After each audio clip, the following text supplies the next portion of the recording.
The wind bit like a blade through Marty Johnson's coat as he stepped off the C-47 transport plane, boots crunching into the frozen gravel of Fort Greely's airstrip. It was December 1958, and Alaska's winter clutched the land in a gray, unyielding fist. Marty, a lean man of 32 with a mechanic's hands and a tinkerer's mind, squinted against the swirl of snow. He'd been pulled from a quiet life in Dayton, Ohio, wife, kid, a garage full of half-built radios for this. A letter had arrived 2 weeks prior, stamped with a U.S. Army seal and a single line, report for duty. Classified assignment. No explanation, just a plain ticket and a promise of good pay. Now here he was, shivering under the shadow of mountains that loomed like silent giants. A jeep roared up, its headlights slicing the dusk. 2 MPs, faces hard as the ice, waved him in. Blindfold, one grunted, tossing a black cloth. Marty tied it on, the world going dark as the engine growled to life. The ride was long, hours maybe, over rutted roads that jolted his bones. He tried to track the turns, but the cold and the hum of tires blurred his senses. Finally, the jeep stopped. A hand yanked the blindfold free, and Marty blinked into a scene that didn't fit. A squat concrete bunker, half buried in snow, ringed by armed guards with rifles slung low. Beyond it, the wilderness stretched endless. Nome to the west, Mount McKinley's peak a ghostly spike in the distance. Move, an MP barked, shoving him toward the bunker's steel door. Inside, the air was stale, metallic. A captain with a buzz cut and a clipboard sized him up. Johnson, right? Engineer? Marty nodded, voice caught in his throat. Good. You're here for the machine. Don't ask what it is. Just keep it running. Before he could protest, they herded him to an elevator, rusted, industrial, big enough for a dozen men. It groaned as it sank, the numbers on the panel ticking down. 100 feet, 200, 300. Marty's stomach lurched with each drop, the walls closing in. When the doors slid open, he stepped into a cavern that stole his breath and his sense of reality. It was a pyramid. Not some crumbling ruin, but a sleek, towering thing, 550 feet high if it was an inch, its walls smooth as glass and black as midnight. The chamber around it stretched wide, a hollowed-out cathedral of stone, lit by harsh floodlights that cast long shadows. Men in lab coats darted between humming consoles, their voices a low buzz of jargon Marty half understood. Oscillators, relays, power grids. Soldiers stood at the edges, rifles ready, eyes tracking every move. The pyramid loomed over it all, its peak lost in the gloom above, a monolith that didn't belong under Alaska's frozen crust. Marty's mind raced, piecing it together, bigger than Giza. Older than anything I've read about. His son's voice years later would echo his awe. Dad said it was like stepping into another world. They put him to work fast. A tech named Ellis, all nerves and cigarette stink, showed him the ropes. Don't touch the walls, Ellis warned, nodding at the pyramid. Gets hot sometimes. Burns right through gloves. Marty's job was the machinery, banks of gauges and switches tethered to the structure by thick cables. The readings made no sense, energy outputs spiking off the charts, then flatlining like the thing was breathing. He traced the lines, hands steady despite the sweat beading under his collar. The pyramid pulsed, a low, bone-deep hum that vibrated through the floor. What the hell is this? He muttered once, under his breath. Ellis shot him a look. Don't ask. Just fix it. Days blurred into weeks. Marty learned the rhythm of the place. The hum that never stopped, the guards who never spoke, the scientists who scribbled notes and vanished into locked rooms. The pyramid wasn't just big, it was alive or something close. He saw it in the way the air shimmered near its base, the way the gauges jumped when no one touched them. One night, alone at a console, he rested a hand on a cable and felt it. A jolt, not electric but aware, like the thing knew he was there. He jerked back, heart hammering, and swore he saw a flicker along the black stone, a ripple of light no one else caught. The crew whispered when the brass weren't around. Older than the pyramids in Egypt, a geologist muttered over coffee, eyes darting. Found it by accident, digging for something else. Another, a jittery kid fresh from MIT, hissed. It's not ours. Not human, I mean. Marty didn't buy the alien talk. Not yet, but the pyramid defied everything he knew about engineering. Its angles were too perfect, its material too smooth, like it was carved from a single slab of night. And the power, God, the power. He ran the numbers in his head. Enough juice to light up Canada, maybe more. His son would later quote him. Dad said it could run the world if they let it. Then came the night that broke him. Spring 1959, maybe March. The dates blurred underground. The captain stormed in, barking orders. Full test now. The team scrambled, flipping switches, cranking dials. Marty stood at his station, hands slick with sweat, as the pyramid woke up. The hum turned to a roar, a deep thrum that shook the cavern. Dust sifted from the ceiling. The floodlights flickered. Along the pyramid's walls, faint lines glowed, blue then white, racing up its sides like veins. The gauges pegged out, needles snapping against their stops. Marty felt it in his chest, a pressure that wasn't sound but force, like the earth itself was groaning. "Shut it down," someone yelled, but the captain snapped. "Keep it going." For 10 seconds, 10 endless seconds, it held, a beast straining at its leash. Then silence, sudden and heavy, as the glow faded and the hum sank back to a murmur. The aftermath was chaos. Scientists shouted over each other. A soldier puked in a corner. Marty's ears rang, his hands trembling as he logged the readings. Orders be damned, he had to remember. The captain stormed over, face red. "What you saw stays here. Sign this." A paper slid across the console. Non-disclosure, lifetime term, penalties left vague but sharp-edged. Marty signed, pen shaking, the weight of it sinking in. They shipped him out the next day, back to Dayton, back to radios and a quiet life. The MPs escorted him to the plane, one muttering, "Forget it, Johnson. For your own good." He tried. For years, he locked it away, the pyramid a ghost in his dreams, black walls, humming dark, a secret too big for one man. His wife noticed the silences, the way he'd stare at nothing, but he never spoke of it. Not until the 1970s, when his son Tom, barely a teen, caught him sketching in the garage. A rough triangle, notes scrawled in the margins, energy. Alaska, 1959. Marty looked up, eyes hollow, and said, "They've got something down there, kid. Something they don't want anyone to know." Tom pressed him, but Marty clammed up, voice low. "Some secrets are too big to unearth. Promise you'll leave it alone." Tom didn't promise. Years later, after Marty's death, 1995, heart attack, too young at 69. Those words would haunt him, a thread leading back to that frozen bunker. The pyramid stayed buried, its hum a memory Marty carried to his grave, a riddle whispered in the dark. But secrets like that don't stay quiet forever. Somewhere in Alaska, beneath the snow and silence, it waited, hot, alive, and patient, for the next soul to find it. The Alaskan summer of 1989 hung heavy with mosquitoes and a sun that refused to set. Doug Muchler stepped off a rattling C-130 onto the tarmac at Fort Richardson, just outside Anchorage, his duffel slung over one shoulder. A counterintelligence warrant officer with 15 years in the Army, he'd chased Soviet spies across Europe and sniffed out leaks in D.C. At 41, he was all hard edges, buzz-cut graying at the temples, eyes like a hawk's, voice rough as gravel. This posting was supposed to be routine. Monitor the base, keep an eye on the locals, maybe dodge a bear or two. But Doug didn't do routine.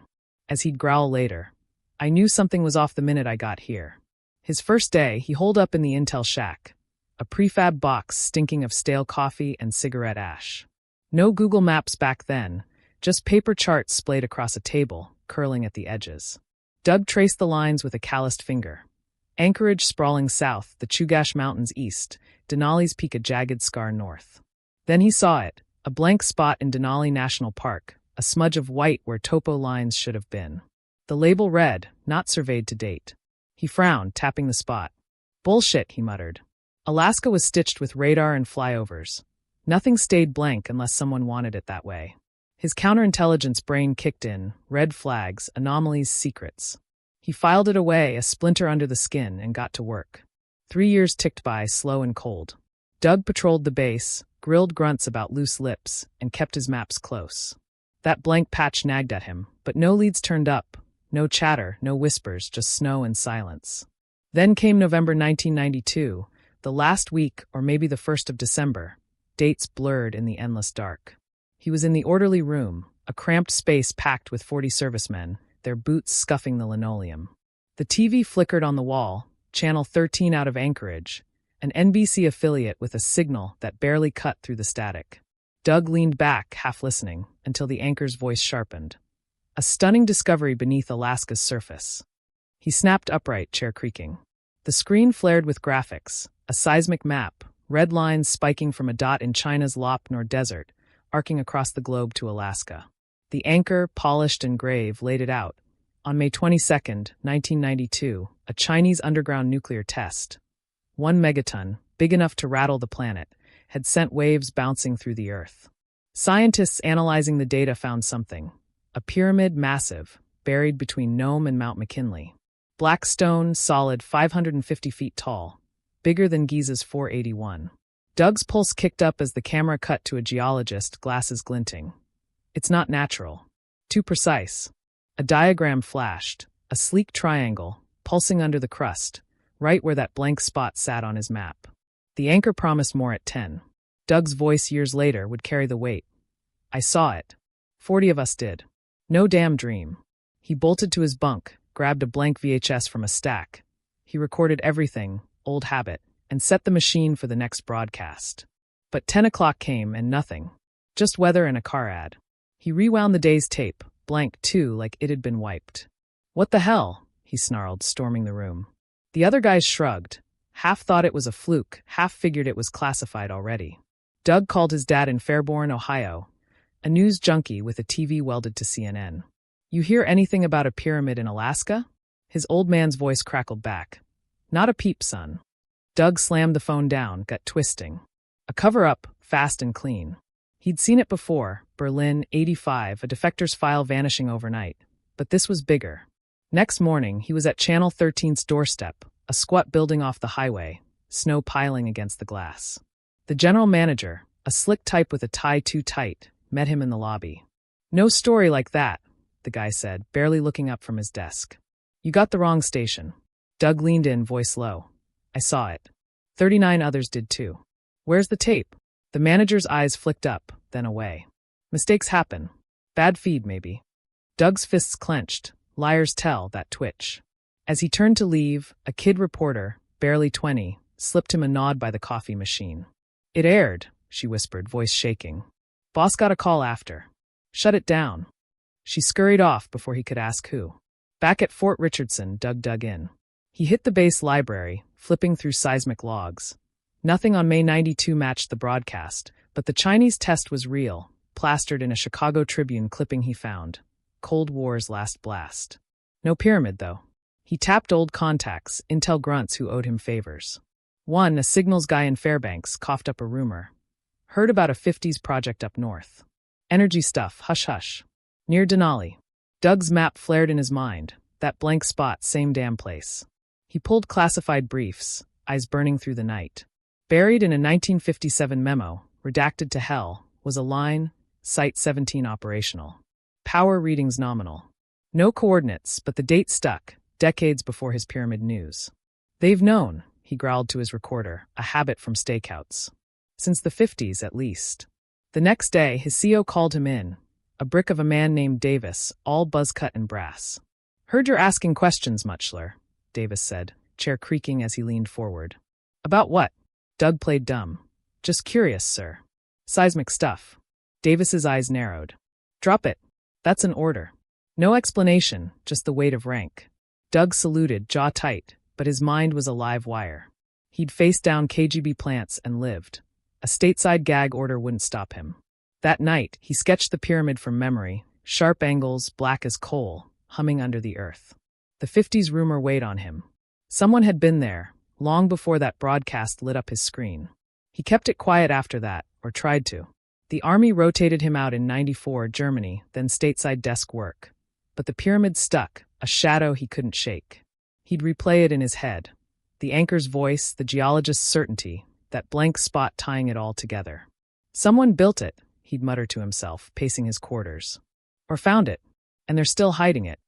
The 50s link was the key. Someone like him, maybe a grunt or a tech who'd seen it up close. He didn't know Marty Johnson's name yet, didn't know a man had stood in that same dark decades before, hands on the cables, feeling the hum. But the thread was there, buried deep, waiting for Doug to pull it loose. Retirement came in 2010, and with it, time. Doug wasn't done. He'd find that pyramid, prove it wasn't a ghost on a screen. The broadcast, the map, the 50s whispers, they were pieces, jagged and sharp, of a puzzle he'd die to solve. They can't bury it forever, he told his recorder, voice steady as steel. Not from me. Somewhere under Alaska's crust, in that blank spot he'd never forget, the truth was waiting, hot, alive, and humming. June 22nd, 2012, found Doug Muchler hunched over a laptop in his cluttered Ohio apartment, the glow of the screen carving lines into his weathered face. Retired 2 years now, he'd traded Army fatigues for flannel and a simmering obsession. The Dark Pyramid, 550 feet of black stone under Alaska's crust, had haunted him since that 1992 broadcast. He'd hit dead ends for decades. No tapes, no witnesses willing to talk, just his own sketches and a gut that wouldn't quit. Tonight, he typed an email to Linda Moulton Howe, the conspiracy world's bulldog, his fingers stabbing the keys. I'm CW2 Doug Muchler, U.S. Army, retired. I saw it on Channel 13. 92, seismic hit from China. Pyramids real, hot and humming. Call me. He hit send, voice gruff in the silence. Time someone listened. Half a country away, in a sagging house outside Dayton, Tom Johnson nursed a beer and a ghost. At 46, he was a mechanic like his dad, Marty, had been, same lean frame, same oil-stained hands. Marty's death in 95 left Tom with a box of odds and ends. Tools, a faded Army photo, a sketch of a triangle scrawled with energy. Alaska, 1959. As a kid, he'd pried the story out of Marty one night in the 70s. A black pyramid, humming underground, a secret too big to tell. Leave it alone, Marty had warned, eyes hollow. Tom couldn't. After hearing how on Coast to Coast AM a month back, rattling off Doug's tale of a 92 News flash. The dates didn't match, but the details did. Alaska, Denali, a power beyond reason. Tom's voice shook as he muttered to the empty room. Dad, what did you see? Doug's email lit up Howe's inbox, and she pounced. July 26, 2012, her voice crackled over the airwaves, Coast to Coast's millions hanging on every word. A retired officer, Doug Muchler, says he saw proof. A pyramid alive under Alaska, revealed by a Chinese nuke test. Doug, on the line, laid it bare. The broadcast, the blank map spot, the cover-up. Callers flooded in, but one stopped him cold, an anonymous voice, Midwest lilt, trembling. My dad worked there in 58. Said it powered itself, like a reactor no one built. He was scared to death of it. Doug gripped the phone, heart pounding. Your dad name? The line cut out. Howe's listeners buzzed, but Doug knew. That was his link, the 50s thread he'd chased since Davis shut him down. Tom hung up, sweating. The anonymous call a risk he'd barely taken. He'd found Doug's name in Howe's recap online, tracked him to Ohio, a 6-hour drive. August hit, and Tom was at Doug's door, sketch in hand, voice raw. I'm Tom Johnson. Marty Johnson's son. This is his. Doug took the paper, triangle, jagged notes, 1959, and felt the pieces snap together. Your dad was there, he said, eyes sharp. Before me. Same damn place. They sat, two strangers bound by a shadow, and Tom spilled it. The elevator shaft, the hum, the test that shook Marty to his core. Doug overlaid his map, Denali's blank spot, the broadcast's coordinates. It's still there, he growled. And we're gonna find it. They flew to Anchorage, a brittle pact forged over coffee and grief. Doug rented a truck, Tom clutched Marty's sketch, and they rolled north toward Denali National Park, the Chugach Mountains clawing the sky. August 15, 2012, they hit a ranger station. Doug's Army cred got them a topo map, but the blank spot was gone, filled in with bland contours. Updated, the ranger shrugged. Doug's jaw tightened. Someone's scrubbing it. They pressed on, dirt roads narrowing to trails, the truck rattling over roots. Tom traced Marty's words in his head, between Nome and McKinley, down deep. Doug's voice cut through.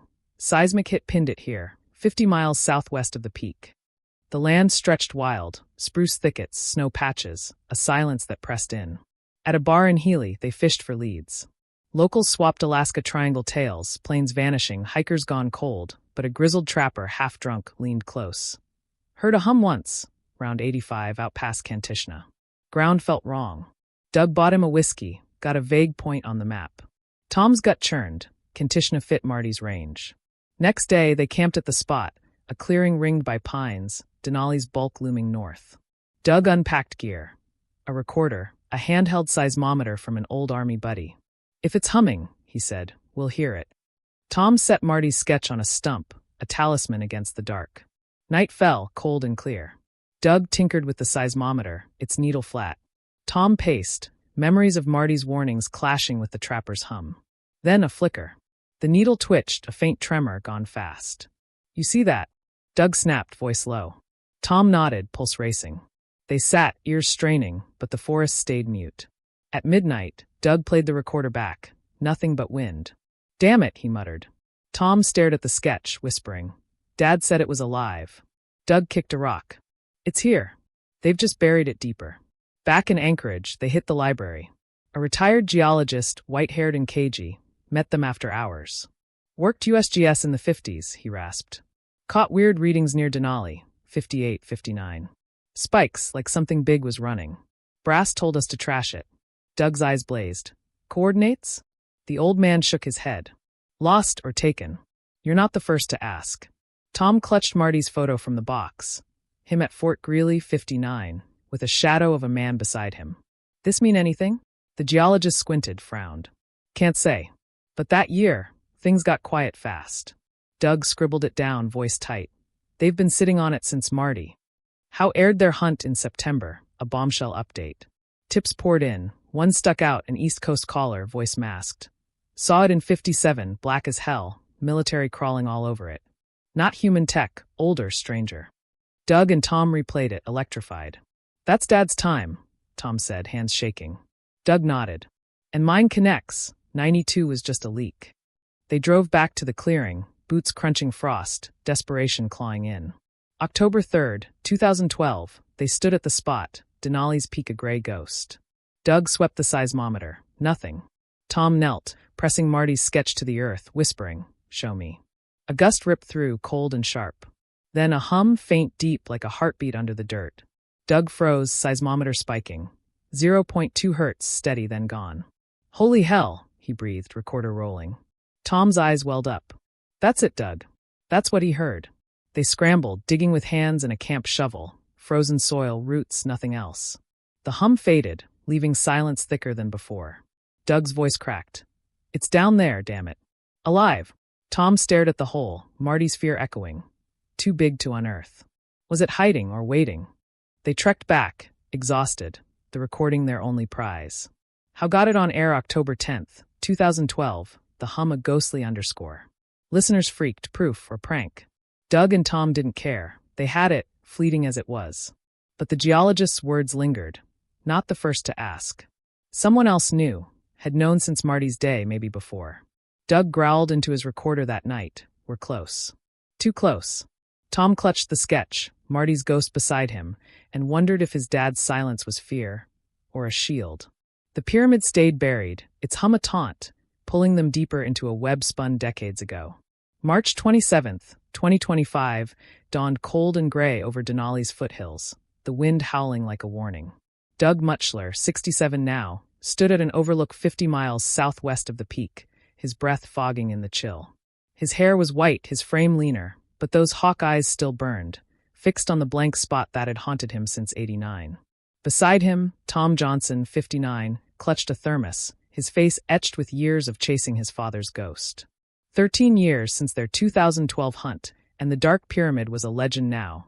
Online forums buzzed, Discover UK spun alien tales, but proof stayed elusive. Doug's voice rasped through the wind. They buried it deeper than the damn thing itself. The years had been a grind. Doug scoured declassified files.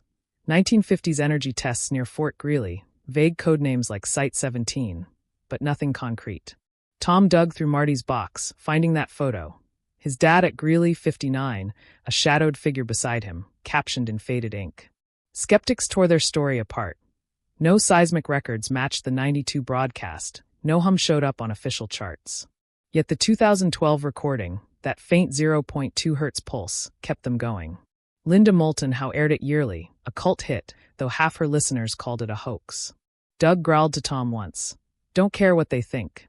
We heard it. Tom nodded, Marty's sketch, creased, yellowed, still his anchor. A break came in January. A padded envelope landed at Tom's Dayton doorstep, no return address. Inside, a grainy VHS labeled Channel 13, November '92. Doug drove 6 hours overnight, hands shaking as they slotted it into an old player. The screen flared, the anchor crisp, a pyramid larger than Giza beneath our feet, seismic maps flashing, then static. 30 seconds cut short, but it was Doug's broadcast, proof, fragile as dust. Son of a bitch, he whispered, voice cracking. Tom's eyes welled. Someone kept it. They called How. She aired it March 1st, 2025, the internet exploding. Conspiracy or fake? A Fort Richardson vet, now 80, emailed Doug. Saw it too. Thought I'd dreamed it. The tape was gold, but who sent it? Discovery UK swooped in, filming them for the Alaska Triangle. Doug hated the hype, alien bases, secret cabals, but it funded one last trip. They hit Anchorage March 25th, rented a truck, and rolled north. Tom brought Marty's photo. Doug packed his seismometer, upgraded from 12. The crew trailed, cameras rolling, hyping the military alien hub. Doug snapped at them. Cut the crap. It's real, not a damn movie. Tom stayed quiet, Marty's warning. Too big to unearth, looping in his head. The military stayed silent, but Doug felt eyes. A black SUV tail ripped past their hotel once, no plates, no faces. They're watching, he told Tom, voice low. Tom clutched the sketch tighter. March 27th, they hit the clearing. Same spot as 12, pines stark against the snow. A storm brewed over Denali, clouds like bruises. Doug set the seismometer. Tom laid Marty's sketch on a rock, a silent prayer. The crew filmed, eager for drama. Noon passed, needle flat. Doug cursed the wind. Come on, you bastard. At dusk, they camped, the storm closing in. Tom stared at the photo, the shadow beside Marty. Someone knew back then. Doug paced, recorder ready. One last shot, he said, voice raw. The crew packed up, bored, leaving them alone as night fell. Midnight hit, the air thick with static. Doug swept the seismometer. Nothing. Tom sat, head in hands, whispering, Dad, give me something. Then a hum. Low, deep, rising like a pulse from the earth. Doug's eyes widened, needle spiking. 0.3 hertz, steady. Holy Christ, he breathed, recorder on. Tom bolted up. That's it. The hum grew, vibrating their boots, a sound no wind could fake. No shaft opened, no pyramid rose, but it was there, hot, alive, thrumming under the crust. Doug laughed, wild. We got it, Tom. Tom pressed the sketch to the ground, tears freezing on his face. You were right, Dad. The storm roared in, snow slashing sideways. The hum held 10 seconds, 10 endless seconds, then faded, swallowed by the gale. Doug checked the recorder. Clear, undeniable, a heartbeat caught on tape. They stumbled back to the truck, exhilarated, soaked. They can't deny this, Doug said, grinning. Tom nodded, Marty's fear melting into pride. Back in Anchorage, March 28th, they locked the tape in Tom's room safe, planning to call How. Doug crashed at the hotel bar. Tom stayed up, staring at the sketch, the photo, the shadow, a question mark. Morning hit. The safe was empty, lock intact, tape gone. Tom tore the room apart, shouting, No, no, no. Doug stormed in, face dark. They got us. A call came, block number, voice flat. Mutchler Johnson. Some doors stay shut. Drop it. Click. Doug slammed the bar. Bastards. Tom sank to the bed, sketch trembling in his hands. They knew we'd come back. Doug's old army contact, Davis, now a ghost in D.C., surfaced later. Coffee, no cameras. You're lucky it's just the tape, he muttered. Forget it, Doug. For your own good.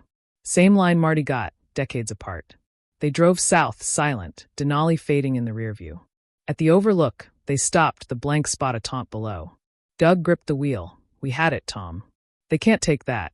Tom nodded, voice soft. Dad's story's out. That's enough. They stood, wind biting, the hum of memory echoing in their bones. The pyramid stayed buried, real, hidden, waiting. No grand reveal, no victory lap, just two men and a truth no one could kill. Listeners would lean in, wondering, what's down there? Who's keeping it?